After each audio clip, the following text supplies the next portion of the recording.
Hello viewers, எல்லாருக்கும் வணக்கம். நம்ம இந்த வீடியோவில் 7th May 2024 மார்க்கெட் அப்டேட்டை பார்க்கலாம்.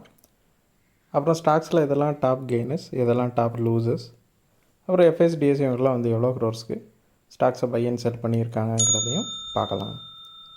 ஃபஸ்ட் மார்க்கெட் அப்டேட்டை பார்த்துடலாம். அதுக்கு முன்னாடி நீங்கள் நம்ம சேனலை சப்ஸ்கிரைப் பண்ணாமல் இருந்தால் மறக்காமல் சப்ஸ்கிரைப் பண்ணுங்கள்.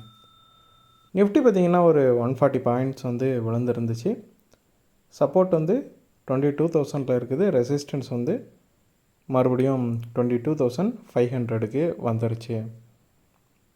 ஸோ மார்க்கெட் பார்த்திங்கன்னா கடந்த 4 மாதமாகவே இது 22,000லேருந்து 22,500க்கு உள்ளே தான் ட்ராவல் ஆகிட்டுருக்குது.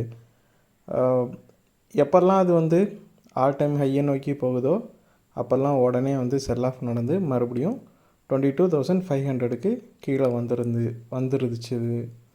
ஸோ இது என்ன மீன் பண்ணுது அப்படின்னா, இப்போதைக்கு மார்க்கெட்டை ஹையருக்கு போகிறத பியர்ஸ் விடுறதா இல்லை.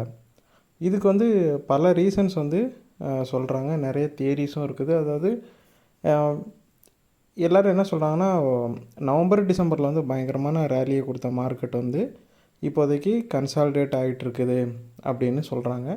ஸோ கன்சாலிடேட் ஆனாலும் மார்க்கெட் இப்போ ஒரு 4 நாளாக பார்த்திங்கன்னா எதுக்கு விழுதுன்னு தெரியாமலே விழுந்துட்டுருக்கு. ஒரு ஸ்ட்ராங்கான ரீசன்ஸ் எதுவுமே இல்லை. கிஃப்ட் நிஃப்டி கூட பார்த்திங்கன்னா இவ்வளோ விழுந்த பிறகும் ஒரு 20 பாயிண்ட் தான் பாசிட்டிவாக காட்டுது. ஸோ இது மார்க்கெட்டு ஃபுல்லாகவே பியரிஷாக இருக்கிறது தான் காட்டுது.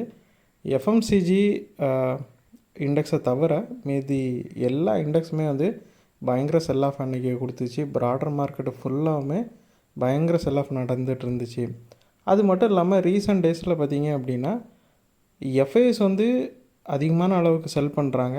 டிஐஎஸ் அதை விட குறைவான அளவுக்கு தான் பை பண்ணிகிட்ருக்காங்க. முன்னாடிலாம் பார்த்திங்கன்னா எஃப்ஐஎஸ் எவ்வளோ செல் பண்ணுறாங்களோ அதுக்கு ஈக்குவலாகவோ அதோட அதிகமாகவோ டிஐஎஸ் பை பண்ணிகிட்ருப்பாங்க. எஃப்ஐஎஸுக்கு நிகராக எஃப்ஐஎஸ் செல் பண்ணால் அதுக்கு நிகரான அளவுக்கு டிஐஎஸ் பை பண்ணிகிட்ருப்பாங்க. பட் இப்போ டிஏஎஸுமே ஓரளவு பேரிஷ் மோடில் இருக்கிறது தான் இது காட்டுது. அவங்களும் நஷ்டங்களை சந்திச்சிடக்கூடாது அப்படிங்கிறத மனசில் வச்சு இந்த பையை அவங்க பண்ணுற மாதிரி தான் தெரியுது. ஸோ பை பண்ணுறாங்க, பெரிய அளவுக்கு எதுவும் பையை அவங்க பண்ணுறதில்ல. இந்த டிஃப்ரென்ஸும் மார்க்கெட் இந்த அளவுக்கு விழுறதுக்கு ஒரு காரணமாக இருக்குது.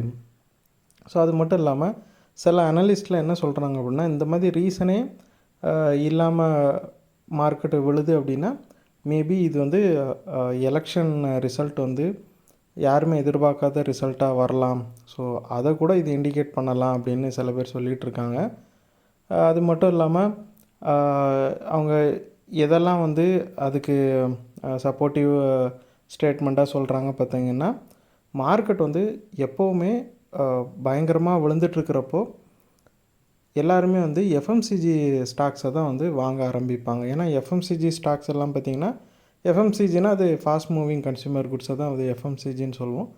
ஸோ எஃப்எம்சிஜி ஸ்டாக்ஸ்னால் பார்த்திங்கன்னா அன்றாடம் மக்கள் கடைக்கு போய் வாங்குகிற பொருட்களை விற்கிற கம்பெனி. இப்போது டூத் பேஸ்ட்டு அந்த மாதிரி அன்றாடம் நம்ம என்னெல்லாம் யூஸ் பண்ணுறோமோ, சோப்பு, பவுட்ரு, இந்த மாதிரி அன்றாடம் யூஸ் பண்ணுற பொருட்களை விற்கிற கம்பெனிஸோட ஸ்டாக்ஸ் தான் எஃப்எம்சிஜி ஸ்டாக்ஸ். ஸோ அது எல்லாமே மக்கள் வாங்குகிறாங்க அப்படின்னா மற்ற ஸ்டாக்கு மேலே நம்பிக்கையில் அது எப்போ வேணால் விழலாம். ஏன்னா இந்த ஸ்டாக் என்றைக்குமே இது இந்த கம்பெனிஸ்க்கு வருமானம் வந்துகிட்டே தான் இருக்கும். அன்றாட பொருட்கள் மக்கள் வாங்கிட்டே தான் இருப்பாங்க. ஸோ இந்த கம்பெனிஸ்க்கு வருமானம் என்றைக்குமே இல்லாமல் போகிறதே கிடையாது. ஸோ அதனால் இதெல்லாம் டிஃபென்சிவ் ஸ்டாக்குன்னு அவங்க டிஃபைன் பண்ணி வச்சுருப்பாங்க. ஸோ இதை வாங்குறாங்கன்னாலே ப்ராடர் மார்க்கெட்டில் பெரிய ஃபாலை மக்கள் எக்ஸ்பெக்ட் பண்ணுறாங்கங்கிறது தான் இது இண்டிகேட் பண்ணுது. அது மட்டும் இல்லாமல் சில பேர் என்ன சொல்கிறாங்க அப்படின்னா, ஒருவேளை எலெக்ஷன் ரிசல்ட் எதிர்பார்க்கறதுக்கு ஆப்போசிட்டாக வந்துச்சுன்னா 10% விழுந்து அது 20,000க்கே கூட மார்க்கெட்டு போகலாம். இல்லை சில பேர் என்ன சொல்கிறாங்கன்னா 20% விழுந்து 18,000க்கு கூட மார்க்கெட் போகலாம். ஏன்னா பிஜேபி லாஸ்ட் ஒரு 5 ஸ்டேட் எலெக்ஷன் நடக்கிறப்போ அந்த 5 ஸ்டேட்லேயும் அவங்க ஓரளவு வின் பண்ணதுனால தான், மெஜாரிட்டியாக வந்ததுனால தான் மார்க்கெட் நவம்பர் டிசம்பரில் ஒரு 3000 பாயிண்ட்டுக்கு மேலே ரேலி ஆச்சுது. ஸோ அந்த ரேலிக்கு அப்புறம் ரேலி கடைசி 4 மாதமாக மார்க்கெட் வந்து எங்கேயுமே போகல, ஒரே இடத்துல தான் இருக்குது. ஸோ இப்போது மேபி மார்க்கெட் வந்து அதனால தான் பயந்து வந்து இந்த அளவுக்கு விழுந்துட்டுருக்குதா அப்படிங்கிற ஒரு ஸ்டேட்மெண்ட்டையும் சில அனலிஸ்ட் வந்து சொல்கிறாங்க. அதே மாதிரி அவங்களோட ஸ்டேட்மெண்ட்டை வந்து சப்போர்ட் பண்ணுற விதமாக தான் பார்த்திங்கன்னா இன்றைக்கி ரேலி ஆனதில் டாப் கெய்னர்ஸ் பார்த்திங்கன்னா ஹிந்துஸ்தான் லீவரும் பிரிட்டானியாவும் இருக்குது.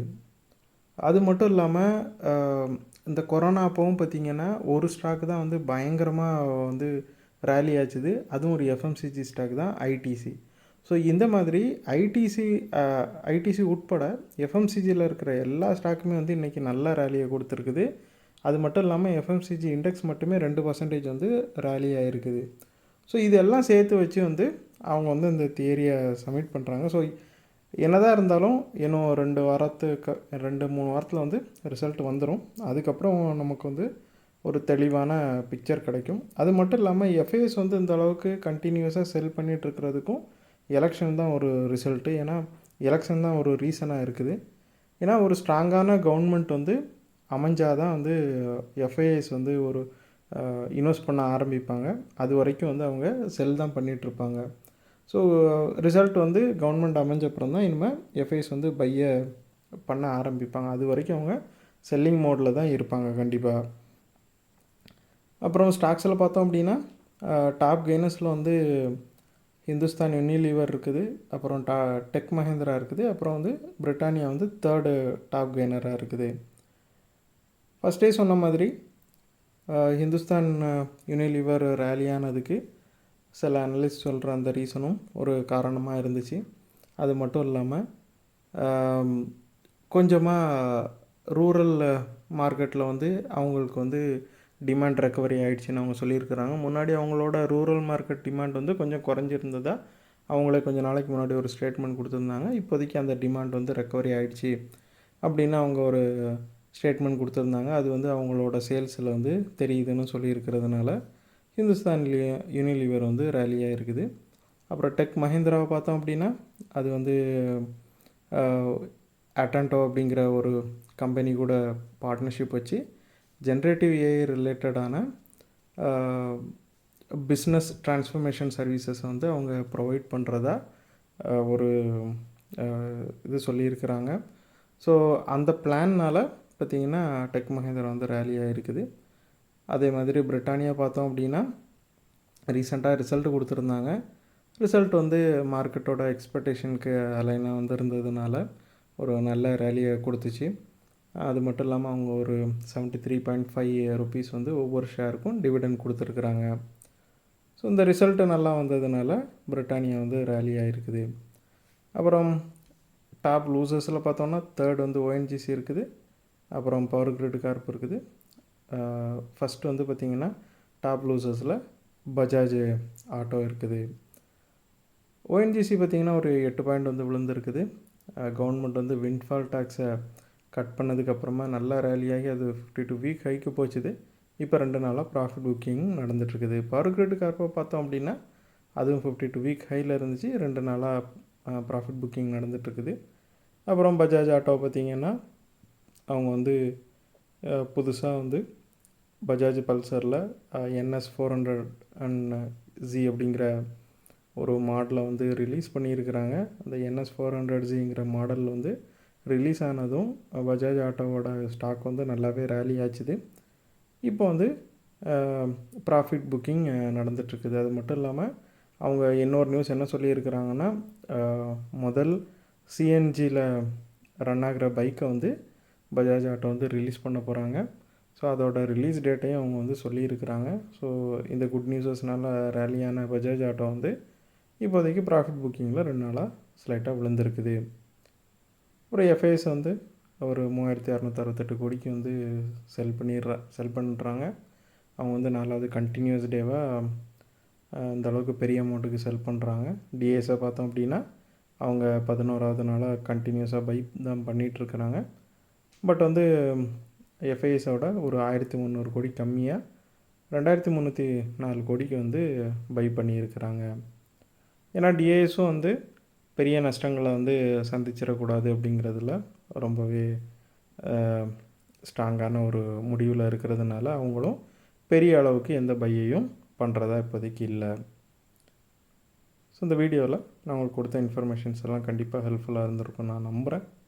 இது உங்களோட ஃபியூச்சர் ட்ரேடிங் செஷனுக்கு கண்டிப்பாக ஹெல்ப் பண்ணும். இந்த வீடியோ உங்களுக்கு பிடிச்சிருந்துச்சின்னா லைக் பண்ணுங்கள், ஷேர் பண்ணுங்கள், மறக்காமல் சேனலுக்கு சப்ஸ்கிரைப் பண்ணுங்கள்.